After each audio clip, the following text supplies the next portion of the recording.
Carlos, qué gusto conocerte, qué gusto coincidir y muchas gracias por darnos un tiempo aquí en el contexto del High Festival en Arequipa para hablar de tu más reciente publicación, El peso inevitable de las palomas. Ujú.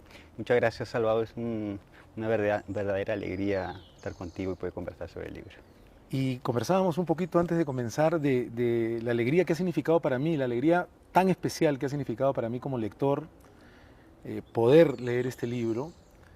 Creo que se necesitaría muchísimo tiempo para abordarlo, en el mejor de los sentidos, por la cantidad de capas, ángulos, propuestas, porque tus textos, no sé muy bien cómo definirlos, pero son una invitación, son una pista falsa, son eh, un homenaje lúdico a la paradoja. Y mientras uno como lector anda tratando de orientarse para descubrir que está nuevamente desorientado, para descubrir que sin embargo en ese extravío ha encontrado algo, ofreces una experiencia renovadora para el lector, refrescante y al mismo tiempo de momentos de bajar el libro, decir, volver al libro.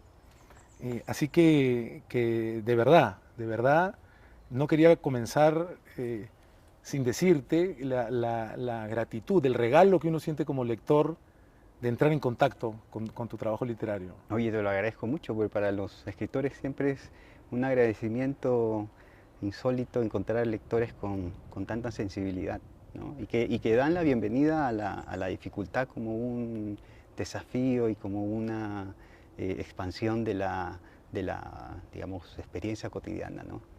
Y creo que sin que necesariamente tenga que ser una propuesta explícita del trabajo literario, renueva esa sensación que a veces como sociedades olvidamos Ujú. de cómo la literatura ofrece caminos, ventanas, rendijas, de una profundidad y de una lucidez muy particular y valiosa respecto a nuestra relación con el mundo y la existencia. Ujú.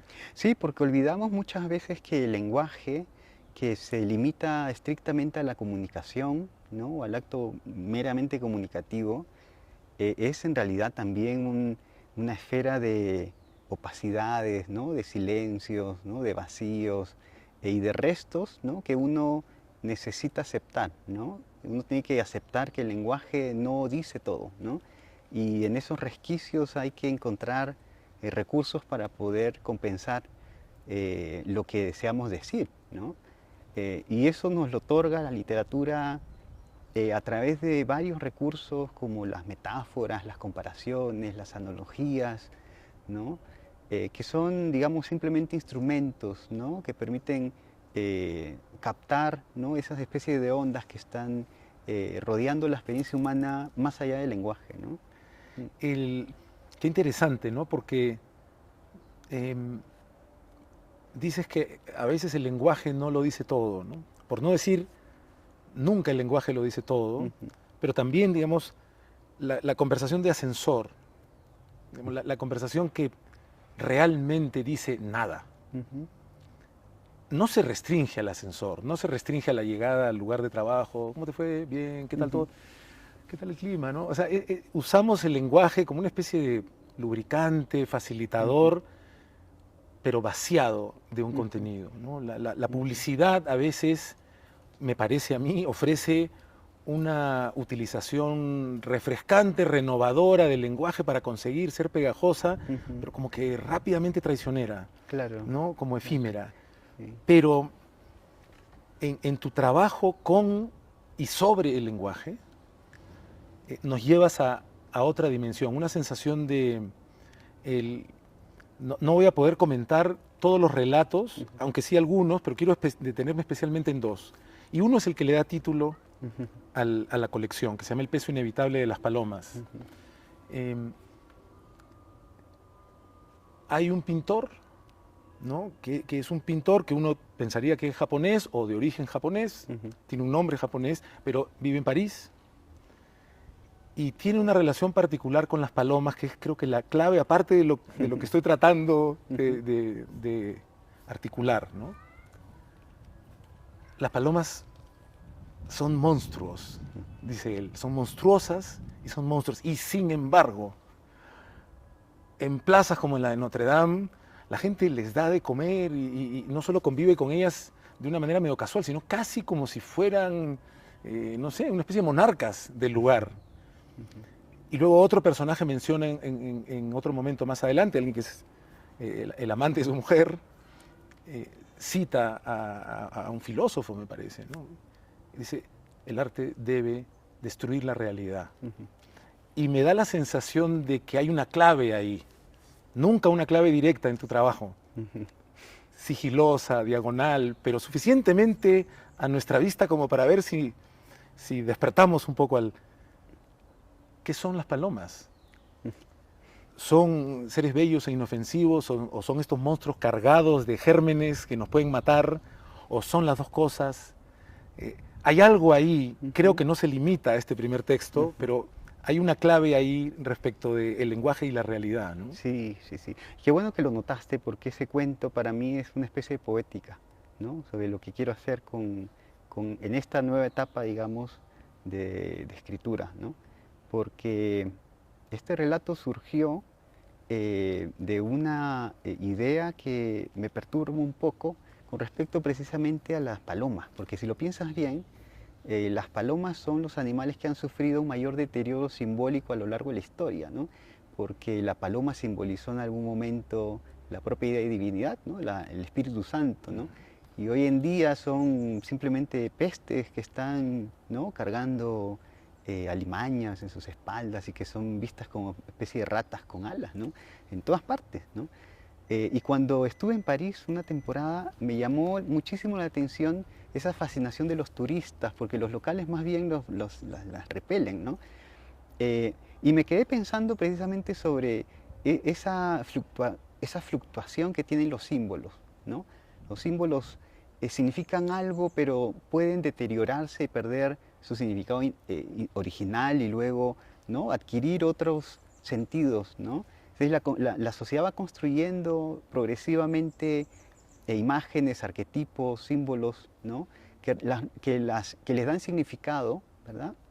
Pero que sufren también con el tiempo una especie de transformación y de deterioro, ¿no? Entonces todo está en constante flujo, ¿no? Inclusive la belleza, ¿no? Sí, la belleza puede ser fea, ¿no?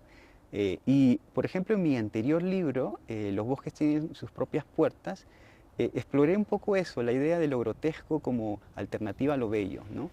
Y en algún momento un personaje que es un peluquero, un cuento que es una especie de parodia a las telenovelas brasileñas, le dice a una de sus clientes, ¿no? Que es una actriz secundaria que sueña con convertirse en una protagonista famosa y que le vende su alma a un diablo y se vuelve famosa temporalmente.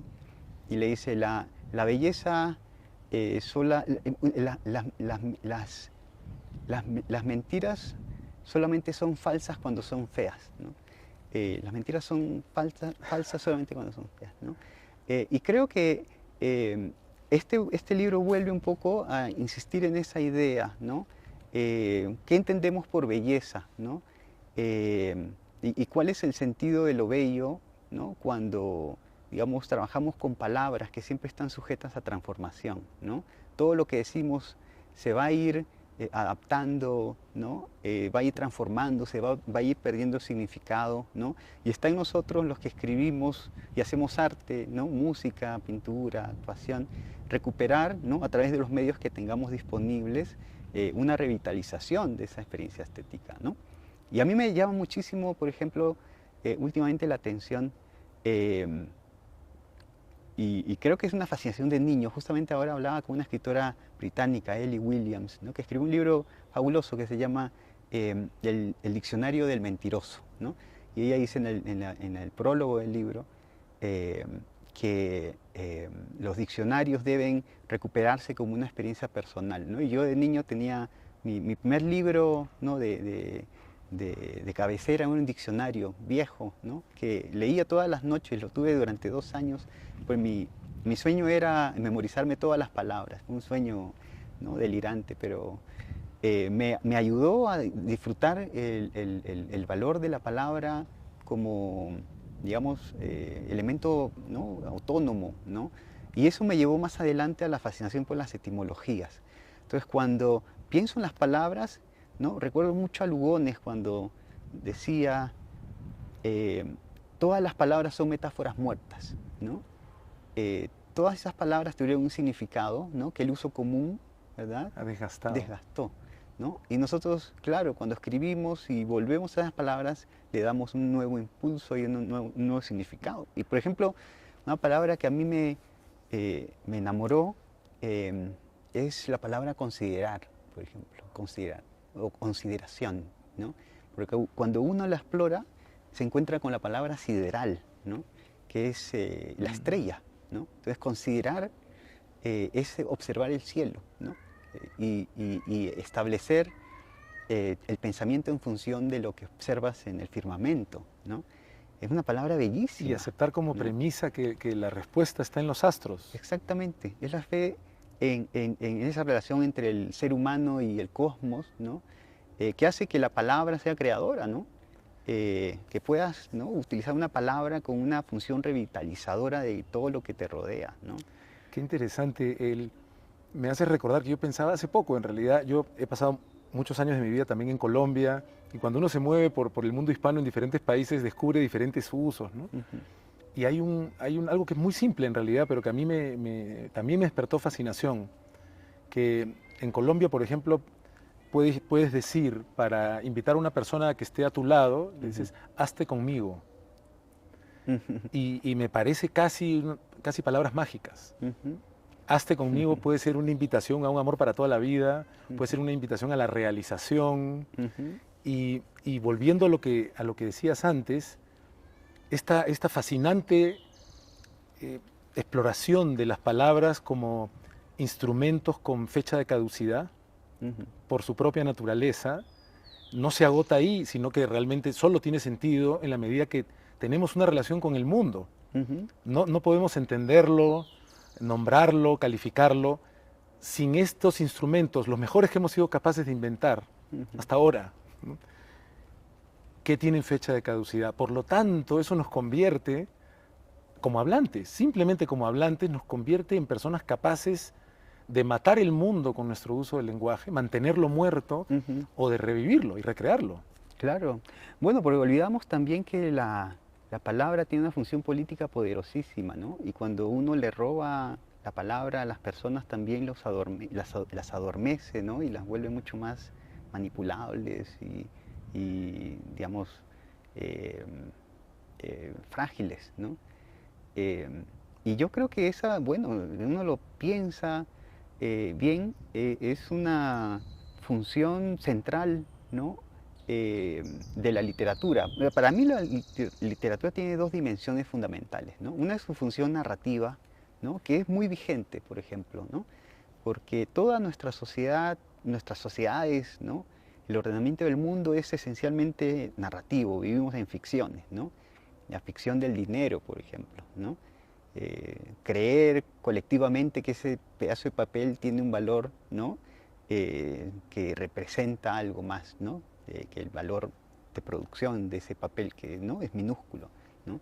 Y eso ocurre con todo, ¿no? Desde las leyes hasta la religión, todos son ficciones, ¿no?, que necesitan precisamente una enorme fe colectiva para existir, ¿no? Sí, Que es el drama de Don Quijote, por ejemplo, ¿no? Porque Don Quijote quiere jugar con una ley distinta a la del resto del mundo, ¿no? Es un hombre que juega, dice Harold Bloom, ¿no? No es un loco, ¿no? Es como un niño que está jugando. Lo que pasa es que nadie participa de su juego, ¿no? claro. Su ficción es otra, ¿no? Hasta que en la segunda parte ya comprenden ese juego y juegan con él, pero ya de un modo paródico, y eso precisamente desgasta el juego y por eso ya no tiene más remedio que aislarse ya de la ficción que le dio vigor, ¿no? Em, pero esa función es central y yo creo que es reconocible, ¿no? Y es vigente, pero la otra función de la literatura es esencialmente lingüística, ¿no? Y tiene que ver precisamente con esto que hablábamos, ¿no? Las palabras como entidades y también como tecnología creadora, ¿no? Que permite que no solamente tengamos dominio sobre el mundo, ¿no? Sino también que robustecemos robustezamos, ¿no? Ahí se me fue Es la... una difícil Sí, palabra, no sé si robustezcamos. ¿no? Pero fortalezcamos nuestra relación con los demás, ¿no? Porque la primera, digamos, función de las palabras, si atendemos un poco a las mitologías antiguas, es la asignación nominal de las cosas, ¿no? Nada existe hasta que tienen un nombre, ¿no? Y de pronto, bueno, nos quitaron ese poder, ¿no? Pero todo está hecho, ¿no? Entonces, si ya no hay nada que hacer, simplemente obedecemos, ¿no? Deambulamos, nos convertimos Renunciamos en autómatas, a ¿no? esa facultad creativa, Sí, ¿no? sí, sí. Y es algo que está ahora, por ejemplo, en un debate muy actual, porque cuando pensamos en las inteligencias artificiales, ¿no? Que incluso quitan o aparentemente van a ir restándole esa capacidad incluso de composición, ¿no? De nominación y de creación al ser humano, nos quitan el último, ¿no? La última herramienta de convivencia, ¿no? Lo que estamos comentando entonces tiene esta vinculación con esta cita que recuerda el amante de la mujer del pintor, ¿no? Que dice, recuerda Koffler, que dice, el arte debe destruir la realidad. Pero entonces me da la impresión de que también esto se debe interpretar como paradójicamente. No es que, creo que fue Rodolfo Ginás, el científico, neurólogo colombiano, que dijo algo así como, la realidad es una alucinación colectiva estándar, que creo que es otra manera de decir lo que estabas diciendo. Estamos todos de acuerdo, aunque sea tan tácito que ni recordemos que nos hemos puesto de acuerdo en que la realidad es algo, hay una especie de consenso no cuestionado. Resulta que esa no es la realidad. En todo caso, me parece que es lo que quiere decir Koffler. También estoy, mi memoria... Sí, Koffler. Koffler, ¿no?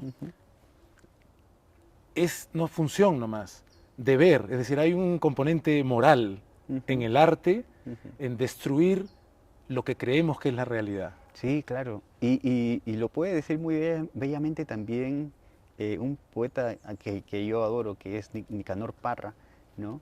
Cuando decía, el poeta no cumple su palabra si no le cambia el nombre a las cosas, ¿no? Yo creo que esa es la función, digamos, de destrucción de la realidad, ¿no? Para crear otra, ¿no? Y en el fondo entonces es un rol bautista. Sí, sí, claro, claro. Porque el mundo es dinámico y entonces en la medida en que se detiene y se cristaliza, comienza a deteriorarse, ¿no? Y por lo tanto necesita, ¿no? Que alguien lo revitalice constantemente. Y creo que esa es la labor del artista en general, ¿no? En la música, con la literatura, ¿verdad? Pero es precisamente como digamos, las convenciones, ¿no? De lo que es real, ¿no? De lo que es no cuestionado porque ya se automatizó, ¿verdad? Puede reemerger con un nuevo sentido, ¿no? Y a mí ese poema, por ejemplo, de Nicanor me gusta mucho, porque creo, bueno, tiene una herencia larguísima, por ejemplo, y muy chilena, ¿no? Que es la tradición de Huidobro, por ejemplo, ¿no? Con todo el movimiento creacionista, y él dice, poeta, no le cantes a la rosa, hazla florecer, ¿no? ¿Sí? Crea, ¿no? Y creo que precisamente la función del lenguaje consiste precisamente, del lenguaje literario, ¿no? En ponerse siempre en tensión, ¿no? En llegar a su borde, ¿no? Justamente hace poco tenía una conversación recordando a Yoshi Oida, un gran actor japonés que fue parte del ensamble de Peter Brook, y él tiene un libro que se llama El actor invisible. Y él dice, por ejemplo, en el teatro no consiste en una serie de formas físicas que los actores reproducen y que es una especie de gramática que el público reconoce. Entonces es una comunidad que identifica y puede interpretar estos signos. Dice, hay algunos actores, por ejemplo, puede haber una posición que se llama el hombre que mira la luna. Hay algunos actores que tienen tal maestría en componer la forma, el hombre que mira la luna, que el público sencillamente no puede quitarle los ojos de encima. Pero dice Yoshi Oida, hay otros actores que cuando hacen la posición del hombre que mira a la luna, consiguen que el público mire hacia el cielo. Ese es el actor invisible. Es decir, en el lenguaje teatral o artístico en general, lo que queremos es mirar hacia arriba, en este ejemplo, no mirar hacia el actor o el signo que rápidamente, con toda la maestría que tenga, muere, ¿no? Claro, queremos considerar, ¿no? Precisamente, ¿no? Sí, y eso me recuerda mucho, ahora me hace pensar en el kanji, ¿no? Probablemente esa representación simbólica tenga que ver con el alfabeto, ¿no? Los ideogramas japoneses, ¿no? Porque si te pones a pensar cómo construimos palabras, lo hacemos fonéticamente, ¿no? Pero la construcción, y es algo que me interesa, tal vez es el residuo, digamos, japonés que tengo yo, porque la escritura de este libro en particular, que se apoya muchísimo en imágenes, ¿no? Más que en... o sea, intento que el lenguaje, más que construir un argumento, ¿no? Una especie de historia, ¿no? Construya una especie de asociación de imágenes constantemente, ¿no? Y es una escritura ideogramática, ¿no es cierto? Y por eso es que pesa tanto el símbolo, creo, ¿no? Claro, y creo que también mencionabas hace un momento la omnipresencia de lo narrativo, nos entrena como lectores, nos adoctrina y nos convierte en buscadores de plots, de trama. Exactamente. Y parte del extravío que uno termina agradeciendo leyéndote es que uno comienza a decir, a mí me pasó una vez con mi hija mayor cuando era muy chiquita, fuimos a ver una película y al cabo de unos cuantos minutos me dice, pa, ¿quién es el malo? O sea, ya venía preparada para encontrar un malo antes incluso de sentarse, ¿no? Claro. Hay otro aspecto que me ha fascinado en uno de tus relatos. Un padre lleva a su joven hijo, creo que es Nada contra el cielo. Nada contra el cielo, sí, que es el más, yo creo que es el más difícil. Y es el otro del que quería hablar también, porque hemos estado hablando bastante del lenguaje, de su potencia o de la falta de uso de esta potencia renovadora, pero aquí hay otros aspectos que profundizan en otra dirección. El padre en ese momento, un joven de 12 años, un adolescente de 12 años, lo lleva a una granja y como lector nos ofreces la imagen de que lo lleva a una granja de conejos. Hay un montón de conejos. Este niño se fascina por uno en particular y entonces el padre le dice, elige, lo elige. Y viene una señora que trabaja en esta granja, toma el conejo elegido y de un golpe seco, rápido y muy eficiente, le quita la vida, inmediatamente lo degüella, le quita la sangre, le quita la piel y le entregan el cuerpo, lo que queda, a este chico que lo lleva luego sobre sus piernas en el carro de regreso, ¿no? Y dices una frase que no voy a ser capaz de decir literalmente, pero algo así como, luego de este acontecimiento dices, la belleza tiene un costo, tiene un precio, la belleza del conejo. Y admirarla, como hizo este joven, implica una responsabilidad. Por un lado. Por otro lado, en otro relato, que no estoy seguro si es la prefectura, hay un relato dentro del relato, y es el relato de una niña relacionada con un pez. La niña le tiene miedo a los peces, y hay un pez particular que tiene la peculiaridad de poder hablarle a los seres humanos. Ella le tiene miedo en particular a ese, pero un día se encuentran, y el pez le dice, cambiemos nuestras naturalezas. Tú conviértete en pez, yo me convierto en niña, y nos volveremos a encontrar en algún momento. Y le dice además, para que tú pierdas el miedo y yo aprenda de tu coraje. Pasa el tiempo, se vuelven a encontrar y la niña sale después de visitar estos mundos increíbles bajo el agua y se asoma para el reencuentro para volver a cambiar de naturalezas y se sorprende porque el pez, vuelto ser humano, lo está esperando con una red, lo pesca, lo mira y la conclusión es, nunca debiste perderme el miedo, ¿no? Y por mi naturaleza yo nunca te iba a tener compasión. Perdóname que me haya extendido un poco tratando de resumir ambos relatos, pero siento que subyace en ambos una concepción sobre la existencia que cuestiona las bases de lo moral,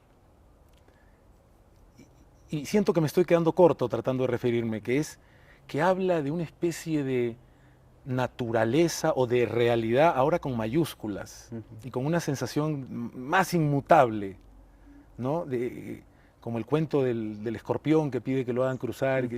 y al final mata a quien lo hace cruzar, le dice, ¿qué Ujú. esperabas? Eh, ¿Juegas con eso como una exploración? ¿Sientes que en el fondo es una especie de realidad de verdad con mayúsculas que tendríamos que aceptar? Ay, es una pregunta complicadísima. ¿Ah? Me he demorado mucho, perdón. No, pero es que nadie me había leído con tanto detalle. Te lo agradezco mucho. Y lo has leído con tanto detalle, que me has hecho pensar en efecto qué quise decir con eso. Y yo creo que tampoco lo tengo muy claro.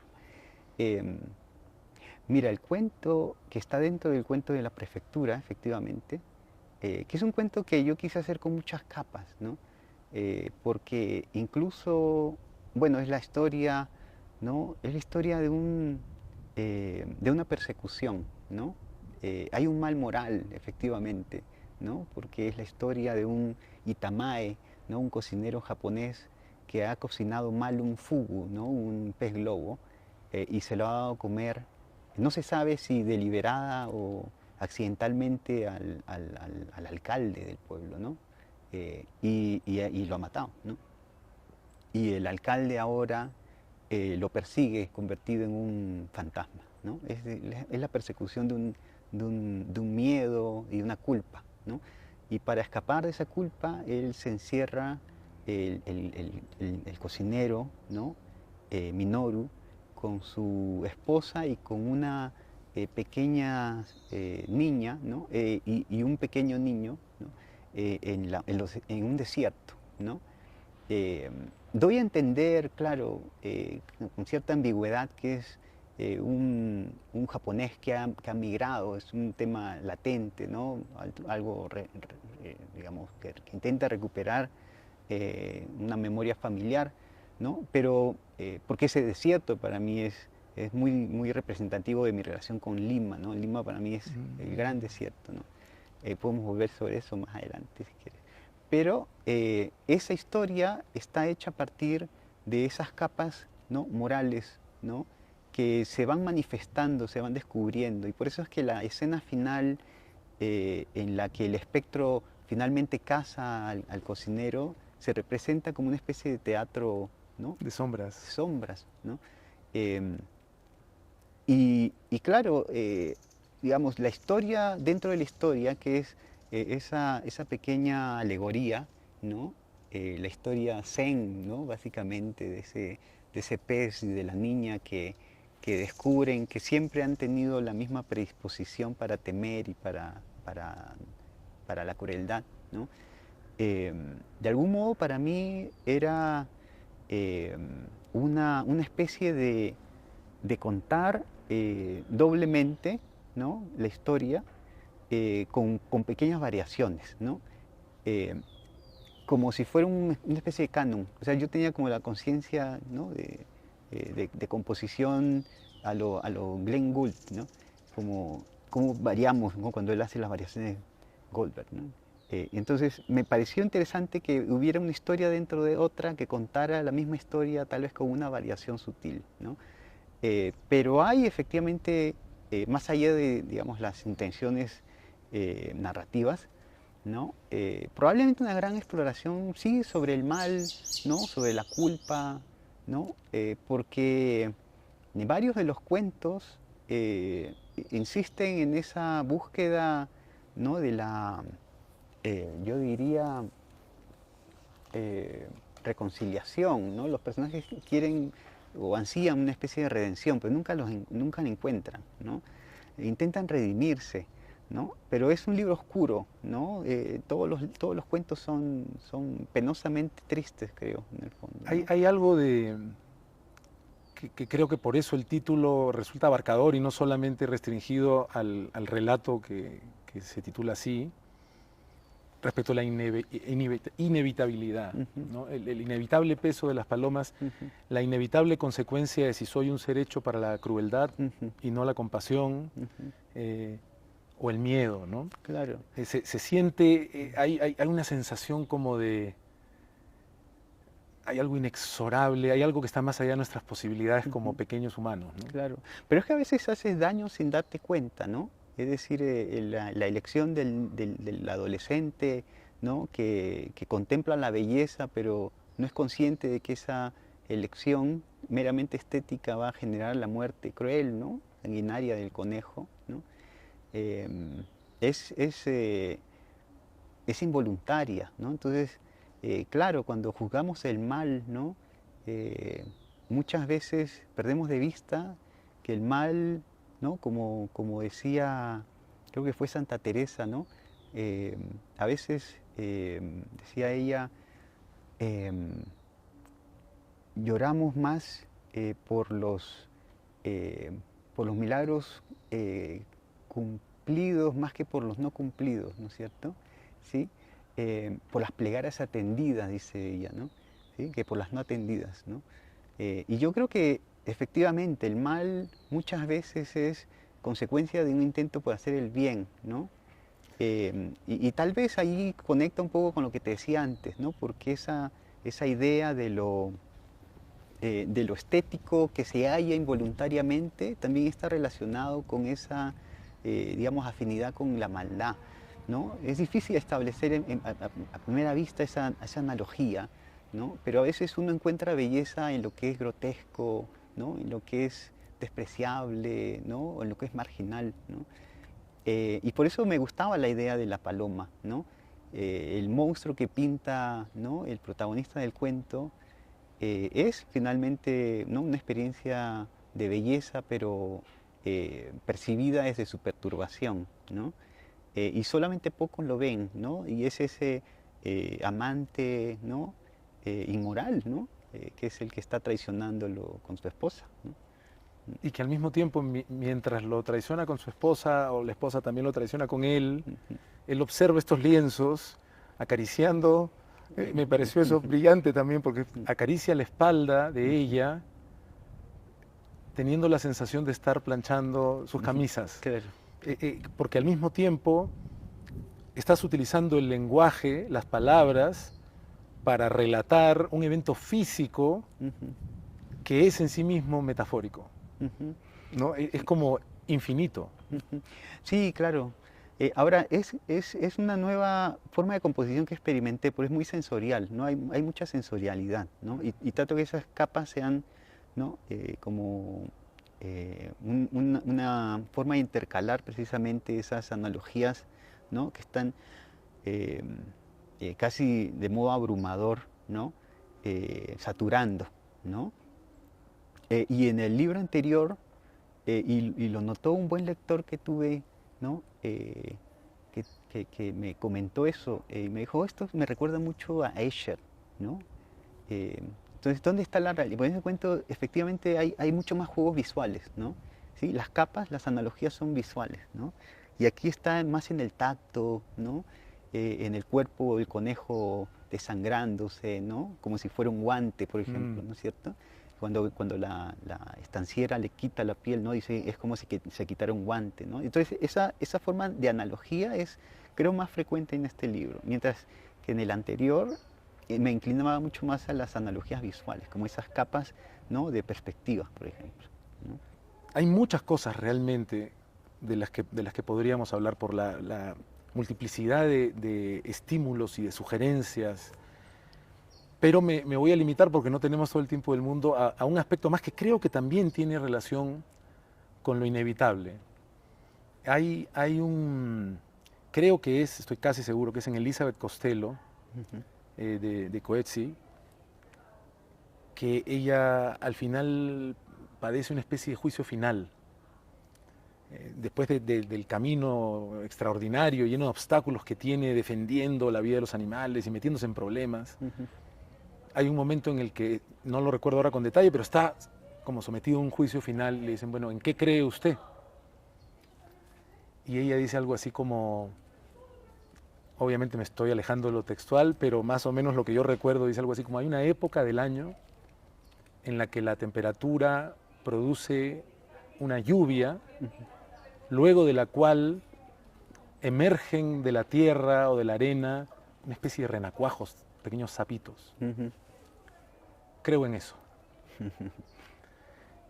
Y me he sentido devuelto al impacto que me causó esa imagen, que me parece demoledora versus nuestra inclinación a creer a muerte dogmáticamente en un conjunto de ideas,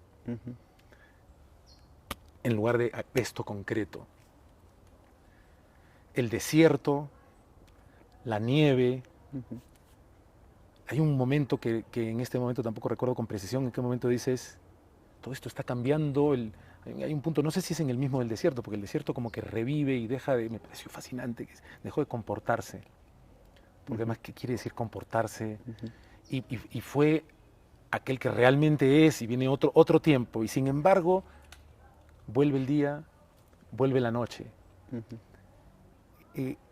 Encuentro también en este libro este peso descomunal, indiscutible, contrastado con este otro universo, de este castillo de naipes que permanentemente armamos y se cae a pedazos y volvemos a armar. ¿No? Hay una presencia de eso también. Sí, claro, claro, es el peso inevitable de la naturaleza, ¿no? Me has hecho acordar esa imagen bellísima que describiste de los renacuajos emergiendo, ¿no? Me hace pensar en una, y probablemente tenga tanta potencia, ¿no? Porque esta es una imagen arquetípica, ¿no? Que estudió alguien a mí, un crítico de arte que se llamó Avi Warburg, ¿no? Que enloqueció, ¿no? Pero fue una vida fascinante. Él era, su familia tenía, era una de las más adineradas de Europa, ¿no? Y renunció toda su fortuna con la condición de que le permitieran simplemente leer, ¿no? Y construyó una biblioteca extraordinaria, ¿no? Y sufrió una especie de esquizofrenia, ¿no? A partir de un viaje antropológico que realizó porque pensó que le habían echado un hechizo, ¿no?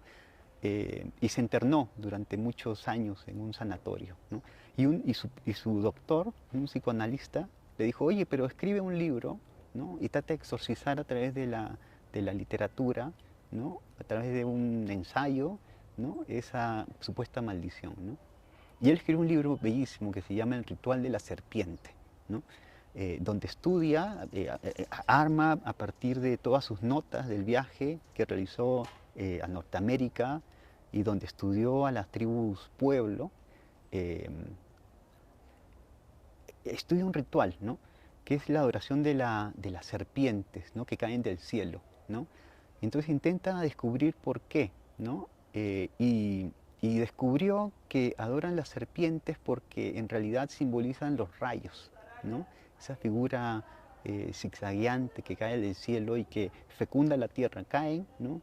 En el suelo, y eso efectivamente hace que haya una especie de contacto entre el cielo cósmico y la tierra, ¿no? Una especie de fecundación mística casi que da vida a la comunidad, ¿no?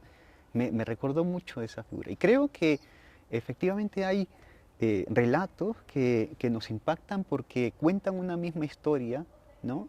Que tiene milenios afinándose, ¿no? Como una música, ¿no? La famosa idea de la música de las esferas, ¿no? Está esa idea repetitiva, oculta, que varía, ¿no? Se reescribe, pero que sigue estando ahí en nuestra, ¿no? Especie de conciencia colectiva, ¿no? Para mí esa es la búsqueda, digamos, más difícil, ¿no? Cómo encontrar, y creo que lo comentábamos en algún momento, cómo encontrar ese sonido interno, ¿no?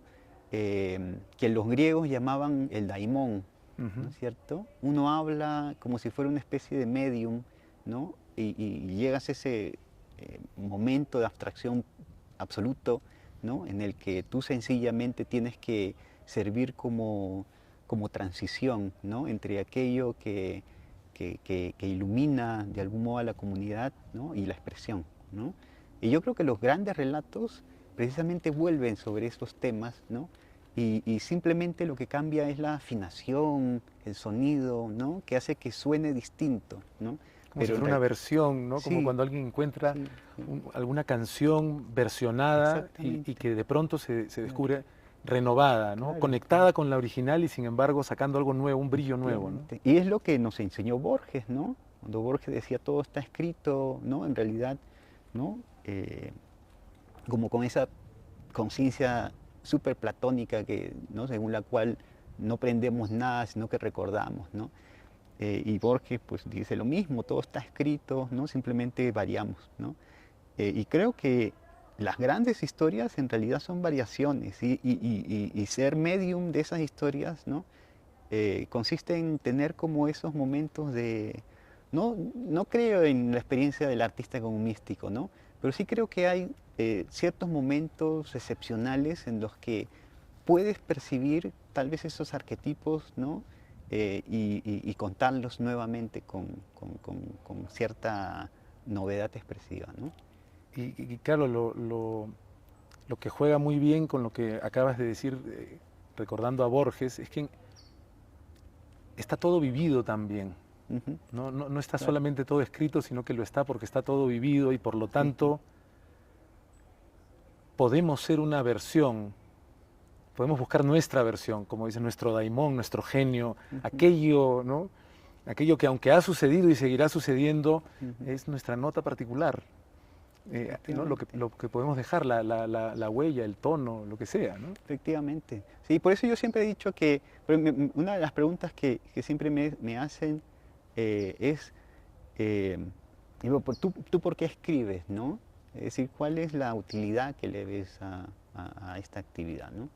Y yo jamás he podido verle una función, digamos, social, porque es un acto muy solitario, ¿no? Y muy introspectivo. Y la única forma que creo que puedo alcanzar, ¿no? Como parcial definición o respuesta, es que yo escribo para escucharme, ¿no? Para saber cómo sueno. Alguna vez lo dije, como, quiero saber cómo sueno en este mundo, ¿no? Y creo que esa es, bueno, una variación de ese viejo mensaje, ¿no? Oracular, ¿no? Que decía, bueno, conócete a ti mismo, ¿verdad? Pero es la gran pregunta que nos vamos a hacer toda la vida, ¿no? Y creo que el arte y la literatura en particular nos permite eh, responder o acercarnos a esa respuesta a partir de ese sonido, ¿no? Y ahí funciona la palabra como medio, ¿no? Claro, es el conócete a ti mismo es Ujú, el destino como autoconocimiento, el destino como autodescubrimiento, en efectivamente. lugar del destino como una especie de futuro que ya está escrito. Ujú, Carlos, de verdad te lo decía, ha sido un enorme placer poder leerte. Quiero recomendar con mucho entusiasmo El peso inevitable de las palomas y tu obra. Creo que nosotros decimos de aire libre en nuestro programa que es conversaciones con personas que dejan huella. Yo creo que todos dejamos alguna marca, todos dejamos alguna huella y parte de lo que también tú, con lo que juegas en tus textos es que existe la posibilidad de que no dejemos huellas meramente repetidas, simplemente fungibles. Tu trabajo sin duda deja una huella muy particular y esa peculiaridad nos permite renovarnos, reconocernos, incluso corregirnos, reinventarnos o ratificarnos. Y con independencia de que esa pueda ser o no una función más allá de que tú busques ver cómo suenas y escucharte, créeme que produces que nos hagamos la misma pregunta. Y yo creo que eso es algo que hay que agradecer y que hay que celebrar. Así que me siento especialmente contento de haber podido tener este momento contigo y espero que no sea el único y que podamos conversar más. Escucharte es realmente un placer y quiero recomendar a todos los que nos siguen en Aire Libre. Leamos a Carlos Yoshimito, después me cuentan. muchas Carlos, gracias. Un placer, un placer Salvador. muy grande. Gracias a ti. Gracias, Mayurita. Gracias. Te has sacrificado con el celular.